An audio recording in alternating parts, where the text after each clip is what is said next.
Hi everyone, welcome to Reading the Game, where we don't just focus on the basic things football podcasts focus on, but also on tactics, mental health, business, and most prominently, intelligence while playing. I'm your host Ethan Riker, and today I'm joined by Julian Foucault, who I've known since my time in Morocco. He's played in 4 different countries, and he has played against the youth teams of Toulouse. Today we'll be talking about the Ballon d'Or, which happened last night, and if you don't know, spoiler alert, Messi won. Big surprise. Once again. Yeah, once again. 7. That makes 7. I think they lit up the Eiffel Tower. Bruh. Doesn't surprise me. So first of all, we'll probably be talking about the Asheen Trophy, which is, I think, given to the best goalkeeper. And this year, Donnarumma won it. Would you say that's a pretty fair assessment? Oh, yeah. Dude, Donnarumma is such a good goalkeeper.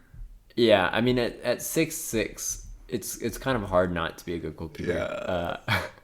He won the Euros with Italy, and I think he made 2 penalty saves in the final. Dude, those are pretty insane. And yeah, I'm just looking at his contenders. I mean, Edouard Mendy at Chelsea this year had a phenomenal season, turning them around, helping them win Champions League. He could have been up there. Oblak has always been just a phenomenal keeper.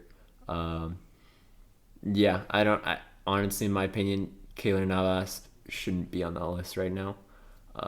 Dude, I haven't really seen much of him. Yeah, it just my opinion. Just to keep in mind, guys, these are our opinions. So if you disagree, that's cool. We forgive you. Yeah. So talking about Donnarumma, his percentage of saved penalties last year was over 38%. Dude, that is insane.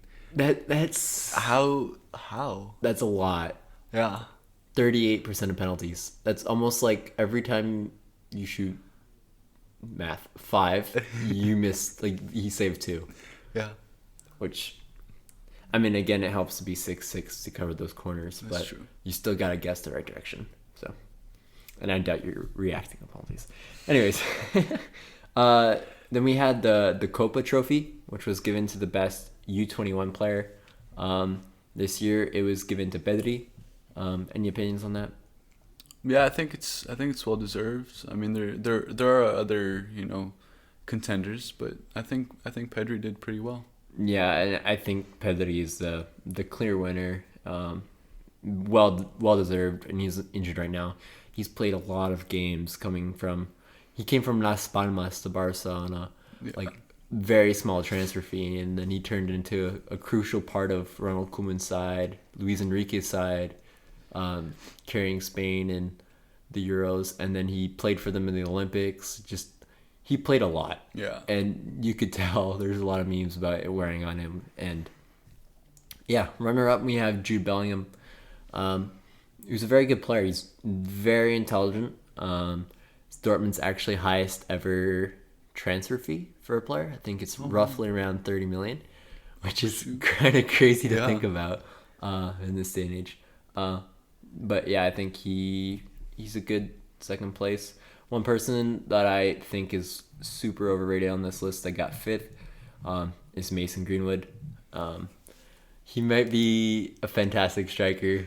He scored 40 goals in his season before he joined the men's team, but I don't think he's overrated in my opinion.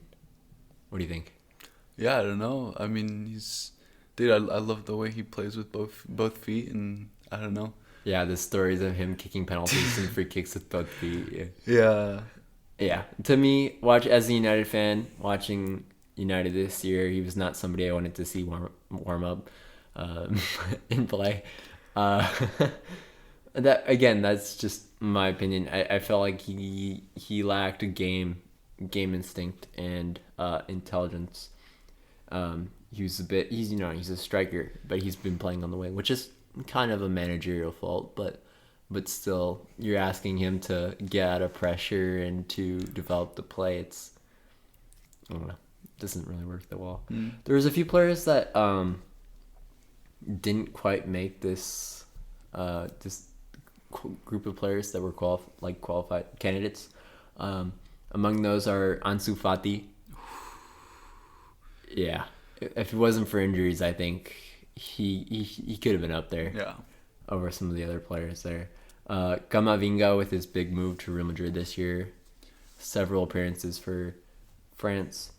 Yeah. The last one, I made a Premier League 11 of all from players and teams outside the supposed big six. And I had Fofana in that team. I think he just had a very solid year last year with Leicester. He's playing like if you talk about mental age, he's not playing like he's 19, 20 years old. He's, He's 50-year-old, bro. yeah, maybe, like a 19-year-old body. Sure. Dude, exactly. So next up we had the best striker award, which is actually very new. Gave it to Lewandowski. Obviously, I don't think that one was much of a surprise or unexpected. Lewandowski, as we all know, got robbed last year. Got rid of the Ballon d'Or the year he should have won it. Dude, scored so year. many goals. Excellent year. Win the Champions League with Bayern Munich, and now he's had a phenomenal time at Bayern Munich. And my dad was mentioning earlier how like if Lewandowski was at Real Madrid, like he would have been considered one of the greatest of all time. Yeah, he's just insane. And all those memes of like he's scoring 5 goals in a game, and he's like, "Well, I can do that in 9 minutes." Bruh. So then we got to the actual the ranking of the 30 players. We're gonna go through and we're gonna talk about players, whether they should have gotten higher or lower on the list. We didn't bring up any players that missed out on the candidacy, but we will be talking about players that were overrated, underrated, we disagreed with. So starting from the bottom, tied 29th with 0 votes, we have Modric and Azpilicueta. What do you say? I mean, Azpilicueta did win the Champions League this year. I don't think he was that influential. Yeah. And Modric obviously is a world-class player. Yeah, he should have been higher. Maybe a little bit. Yeah, compared to the next player on the list, we have Gerard Moreno tied with Ruben Diaz and Barrea. Yeah, I don't know if Moreno is a top class forward. I appreciate people like looking at players from smaller teams. Not to call Villarreal a smaller team, but not one of like the world class clubs. You're considering it from other places. So, any opinions on the next 3? Yeah, I don't know. Like Ruben Diaz hasn't really. Yeah. I think he's had a pretty solid. He's had a solid year. He's had a solid year transforming City. He's like one of those few players in Guardiola's team that's like guaranteed to play. Oh, okay. Which is ironic if you have an FPL team. Yeah. And you're always playing a guy, and Guardiola's always subbing him out. So that's okay. Okay. Thank you, Guardiola, for keeping consistent with at least one player. Nicolo Barrea for Inter Milan, I think, is a fantastic player. Hardworking, very good and graceful with the ball.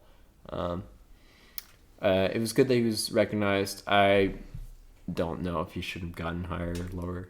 Yeah, I think he's good where he is. Yeah. Next up, we got Phil Foden, which I think is honestly a very underrated player. Yeah.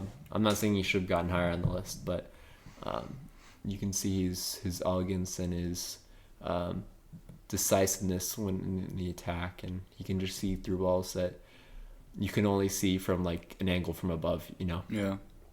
Sees the pitch from a bird's eye view. Yeah, dude. Yeah. He's pretty good. Yeah, for like a youngster as well. Yeah, and he's kind of different for an Englishman, like with the technical ability. I mean, at least from 10 years ago, with the big focus on his technical ability and his playing ability rather than his physicality. Yeah. Which is cool to see Guardiola foster that and prove that. Next up, we have Pedri. We've already gone over him. Yeah. Great player. Next point on the list, I don't think he should even get top 100. Harry Kane should not be a candidate for Ballon d'Or. Yeah, it's kind of been an off season this year, I think. I think every season's not. Every season. Okay, maybe not every season. He's had some He's had some good seasons, yeah. But he's not a Ballon d'Or contender. Yeah, no. I see him more as like, like he's a role player. Yeah. He's not a world class player. Yeah. He's the target forward. He's not like special like compared to the rest of these players. Yeah. Look at the rest of the list and you're like, bruh. Yeah. Next up, tied, we have Lautaro Martinez and Bruno Fernandez. I actually don't think Fernandez should have gotten higher up on the list. I think he's both overrated and underrated. I think he's a good player. But I don't think he deserves, like a top 10. Yeah, no, I think he's good where he is. Yeah. Riyad Mahrez, very underrated player, Yeah. skillful. Yeah, just a fantastic player. He's humble, Yeah. Then we have Mason Mount, who I think has, been one of those players that's been up and coming and has surprised a lot of people, myself included. Just his intelligence when playing, seeing the space and movement and runs and yeah, I know. Next guy, I don't know how to pronounce his name. You want to give it a try? Kajar? Kajar? Well, let's just go with Simon. Simon from AC Milan. I love it. Sorry, Simon, if you ever watch this one day. Maybe you did. Or maybe one day. No, AC Milan had a good season. I wouldn't say it's a bad place to put him. Denmark played well in the Euros, and he was a crucial part of that. I think getting all the way to the semifinal. So yeah, no, he had a solid season last year, for sure. And Yeah. I don't think 18 is undeserving. He deserves that spot. Yeah. Next up, Luis Suarez. You have something to say? No? Dude, just don't let him bite you, bro. Okay. Yeah, Luis Suarez is... he's an interesting guy because, I didn't like him at Barca. But obviously, if you release him for free, you spend money to release him. And, it doesn't... Yeah, get him for free. He played well with Atletico. It kind of fit his style of, I don't know. He had a good season last year, for sure. Next up, we have a guy that himself you would probably argue should be higher, especially PSG. But I think he might be good where he's at, maybe even a little bit lower. Well, he's injured now, so yeah, and that's Neymar. Yeah, Neymar used to be one of those players you'd put in your top 3, top 5, every season. Yeah. And now he just different. didn't stand out with PSG. Yeah. It's just too individualistic, which I think is a key component of being the best player, is realizing that you do need it's a team sport. At Barca, he did a great job of involving you got his players. you got Neymar, Messi, Suarez all together. Like that was an insane. No, trio. those were some crazy years. Yeah. But yeah, I know your brother has very strong opinions of Neymar, and We some Marseille fans. yeah, bit of rivalry going on there. Next up, I don't know what he's doing in 15th place, but he somehow got there, and that's Raheem Sterling. Which he's a good player, but I don't think he'd go beyond that. Yeah. I don't know. There's rumors of him going to Barca. He's a fantastic player, and yeah. doing great things with him, but I don't know. I just never understood his playing style. Maybe it's the way he runs. Dude, don't bully him, bro. No, Hazard can do that for me. Dang. Next up, we have an interesting. Something I thought was interesting is Bonucci and Chiellini. Yeah. Both of them together. Yeah, both defenders for Juventus. From Juventus. And they didn't win the league last year, but they did win the Euros. That's true. Which is, interesting. It's a failure for Juventus to not win. That's league. true. Yeah, But they usually always win. So no, some solid defenders that have always been like the quintessence of Italian defending. ooh, quintessence. Yeah, big vocabulary words. Yeah, next up we have I don't know if he should be on this list. I know he had a great season. It's Romney Lukaku. What do you think? He's a big boy. Obviously, Bro, goes to he's the a gym. big boy. He's a big boy. No, yeah, he's another role player. Or no, he's a good player. Yeah. Big money move to Chelsea. Unfortunately, he didn't win the Champions League. But I don't know if he should be 12th, getting over other players. I think maybe lower. I think lower. Yeah, Yeah. I agree. This next player, I know you're joking a lot about getting first place. Erling Holland. What an absolute beast that is. If you guys don't know, bruh. He's so good. Yeah, he's an amazing player. So young, at his age, doing so much. He's like 6'4", just raw power and speed, and I don't know, his dribbling, his intuition for goal and being in the right spot. The effort. No, yeah, and it's monster mentality. He's an amazing player, and he will probably win this award one day. Yeah. Oh yeah. Without a question of doubt. I mean, this isn't the stat for the year, but 50 goals in 50 games for Holland. Yeah. Like how do you do that? Bundesliga, like yeah, how on earth do you accomplish that? Yeah, no, he's just a monster. So now getting into the top 10, we can start off with Donnarumma, which I thought is an interesting, interesting choice for number 10. Interesting, yeah. I like to see a goalkeeper so high up. I don't know how influential he was compared to other players. But yeah, I won't complain with that. I think he definitely earned his spot with the penalty saves for sure. Oh yeah. For sure. Oh yeah. Winning the Euros. Yeah. Vital part of that squad. Killian Boppy.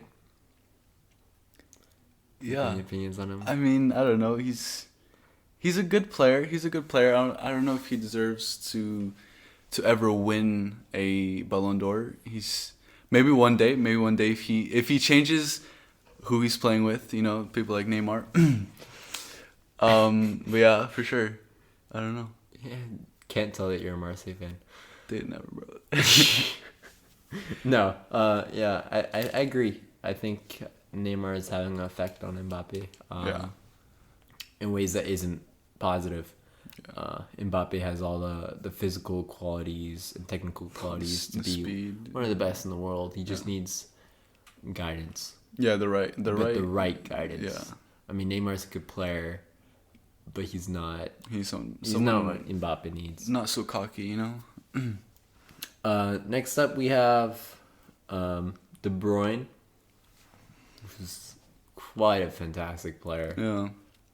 He's always been good. He's always up there in the conversation, but he's never actually made it top 5 or something. But no, it's just an excellent signing from City, and I think he's played some games as captain this year. No, he's just. I mean, what can you say? It's Kevin De Bruyne. Yeah, that's all you gotta say. De Bruyne. Next up, Mohamed Salah, 7th. I think that is abysmal. I think he should be higher. Yeah, by a lot. I agree. It's Mohamed Salah. I mean, what else can you say? He's one of the best players in the world, clearly. Carrying up the Premier League over and over again. Like, I'm saying this as a Man U fan. He's just, he's up there. Yeah. Next up, in 6th place, he probably won't be too happy about it, and he probably voted for himself. It's Cristiano Ronaldo. last couple years, I think have kind of been off years. Obviously, he's getting old, but I don't know. I mean, to be fair to him, he did score the most goals in Serie A. But there's also some players on his team that said the Juventus were better off without him. Yeah. So it's like, okay, are you the best player if you're not the most influential? And in his case, while he did score the most goals, they said he had a negative impact on his team. Yeah. Yeah. Anything else to say? No, I think we've covered it. Yeah. Yeah. Getting into top 5, we have N'Golo Kante. What an absolute beast. Oh my goodness. What an absolute human. Just super humble. Dude, and 7 lungs in nice. him. Yeah, 7 lungs. Yeah. That guy can run for days. No, he's a great player that deserves recognition. Like as a defensive mid, or not a defensive mid, but as a ball-winning midfielder, he's the best in the world. Yeah. He understands the position defensively, and he gets it done. And on the ball, he's not bad. Which I don't think that should put him in the top 5, but it's good to see some recognition on that part for, a more defensive-minded midfielder. Yeah. For sure. Up next, we have Karim Benzema, who had a great, phenomenal season with Real Madrid. And France, he just got back to the French team. And then he's going to be sent back to jail. Okay, let's talk about what he did. Yeah, Benzema, I think he has the most goals in La Liga and maybe the most assists. I'm not sure. I think he has around 17 goals and assists for this season. Yeah. Which is by far the most of anybody else. Yeah, for sure. And you hear Real Madrid fans talking about him, and they talk about how he sees the pitch from above. And he understands the game differently. And even though he is a role player, he's a very good role player. Yeah. And he plays his role to perfection. Up next we have the disputed king of penalties, Jorginho.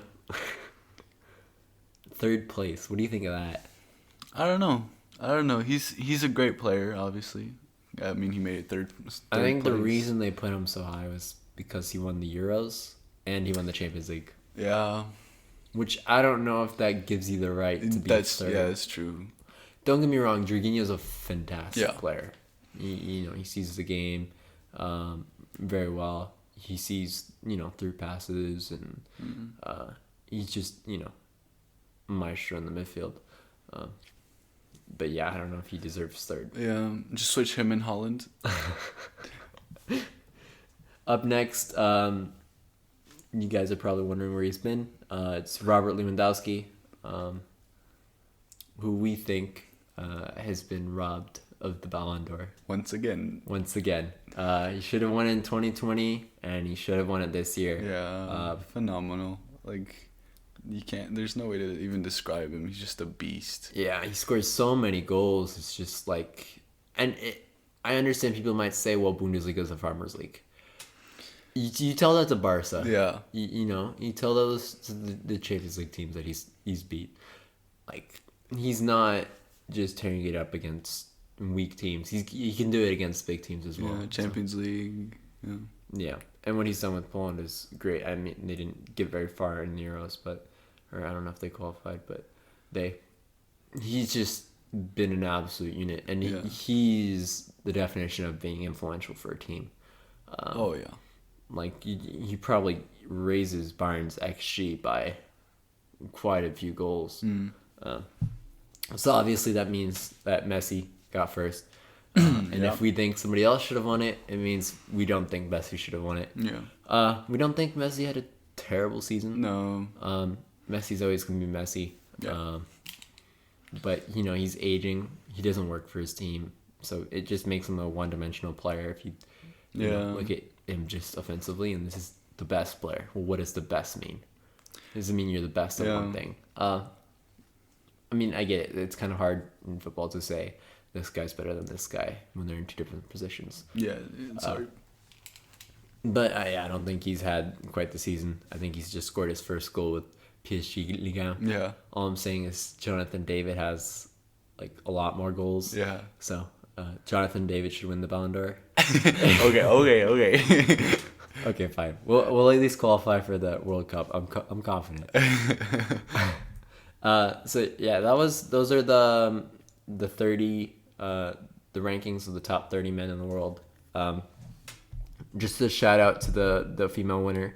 If I can pull up her name quickly, Alexias Putellas for Barca. I probably butchered that name, but that's okay. So let's talk about who we think should have won. Lewandowski. No, Okay, just okay. Holland. We agree with Lewandowski. Yeah. Probably should have gotten first. Yeah. Okay, who should have filled up the other two spots? Dude, obviously Holland should have been like second or third. No, I'm just joking. One day. I don't know. Someone like Salah or Benzema, they've both done really well this year at least. Yeah. I think those two are unmatched, and Salah, like, with his records that he's breaking in the Premier League it feels like every week he's breaking a record. In his and abs, Benzema, okay, Benzema, he's just been an underrated player all his life. Oh, and yeah. For now, finally to be the spotlight player at Madrid, I think it's great for him. A couple other players in the conversation. Obviously, we didn't think Jorginho should be top 3, but he has to be in the conversation. Yeah. Oh yeah. He is a fantastic player, and he did win everything this year, except for the FA Cup. Yeah. But and then the other player who didn't win anything, except for I think the FA Cup, was De Bruyne. I mean, what can you say? He's just he's a different player that's never really had the credit given to him. Yeah. He's kind of been the focal point of the City team, just creativity wise and creating chances. He loves that cross from inside the half space, back post to Sterling all the time. Same thing over and over again, but it works every time. Yeah. It's De Bruyne. What can So you say? yeah, me personally, I would put Benzema third, Salah second, and Lewandowski first, and then De Bruyne, Jorginho would be my own honorable mentions. What do you think? Yeah, definitely Lewandowski first. I don't know. I feel like Benzema has been such a good player this year. Like the goals he's put up, the way he's played. I don't know. I would put him second, and then put Salah third. Yeah. Yeah, and next, after we've just analyzed, the 2021 Ballon d'Or, I'm going to talk about why Messi and Ronaldo shouldn't be winning, and how they, it's just not fair. You might be, okay. I'm not going to start the Messi Ronaldo debate, but you might be the greatest of all time, and I don't think these two are the greatest of all time. But even if you are the greatest of all time and somebody else played better than you that year, doesn't mean you should win the award. Yeah. Like, I don't know. To me, it's a no-brainer. If Messi performs poorly, Ronaldo performs poorly to their standards, getting less than 100 goals. Yeah. Then they shouldn't be the ones winning. To me, it's a no-brainer. And to see Ronaldo and Messi, like, get combined, I think 12 Ballon d'Ors. It's truly incredible for this decade, but they've already won the award. They've already proved that they're the best. But that doesn't mean that they're the best every year. Yeah. No, and Messi scored 1 goal for PSG in Ligue 1 this year. 1 goal. So we're just going to take the other year of Barca into consideration? Yeah. I don't think so. To me, I don't know. It just doesn't make sense. Yeah, and like Ronaldo has been in an off season, I think. And Messi just joined PSG, so you really can only take his last year in consideration. Which honestly, I mean, it wasn't the worst year, but it wasn't the best year. But even for Ronaldo, the Juventus players, they said they were better off without him. And you're saying that this guy is supposed to win the Ballon d'Or? Yeah. It just doesn't work like that. I mean, with Barca, you can see the toll it's hit on them after Messi left and then getting 9th. But still, it's like, you go to PSG, you go to a top club in a place that doesn't have your same system. and are you going to perform? And it's taken Messi a bit of time to get into that, which is not a new thing for players. Yeah. But if you're getting used to a club, I don't think that should put you in contention for a Ballon d'Or. Yeah. So, obviously, strikers are the ones always winning the awards. I mean, we've seen years with Cannavaro win it and Yashin. But we just wanted to say that the best players aren't always the strikers. Yeah, no. They might be the ones in the spotlight because they're the ones in highlight reels. And scoring the goals. Yeah. Or getting the points in FPL, you know? They're the ones that they're highlighted. They're the ones that have highlight packages. Like, how do you make a highlight video of a defensive mid that positions himself really well? It's kind of hard. It'd be a really boring video. Very boring. So, like, obviously, you know, players like strikers are going to be highlighted in these awards. And we think, you know, players like from other positions should be able to win these awards. And we'll give the example of Iniesta in 2010. Clearly robbed of the Ballon d'Or. Yeah. He should have won. Like, it was a no-brainer. He won the World Cup with Spain. I think they won the Champions League like there. I don't know. One of the top midfielders as well. Like, his touch and the way he dribbles around players, it's just insane. No, and his intelligence of the game is just beyond. He reads the game like nobody else. See what I did there? Reading the game. Oh yeah. Next up, Van Dijk from 2019. Like, the stat was, I think nobody had dribbled past them the entire year. You come into a not struggling Liverpool side, a Liverpool side that's decent, gang and pressing, and they just need the final piece. And you come in, and you change them around, and you get clean sheet after clean sheet after clean sheet, and you guys win the Champions League. I think it's a no-brainer that Van Dijk should have won the 2019. And there's a stat of Van Dijk, since he's been at Liverpool, he hasn't lost a game at Anfield. Oh, shoot. And you think of how long he's been there. Yeah. So, I mean, obviously he's had a long injury, but that's crazy. Yeah. You play against big teams. You play in the Champions League. You play against teams like City. You play against Chelsea, who are now officially a big team, unfortunately. Which I have to admit, because, well, they did just win. I think it's called the best club in the world. Is what they called it. So I'm not sure if it's a new thing, but I don't know.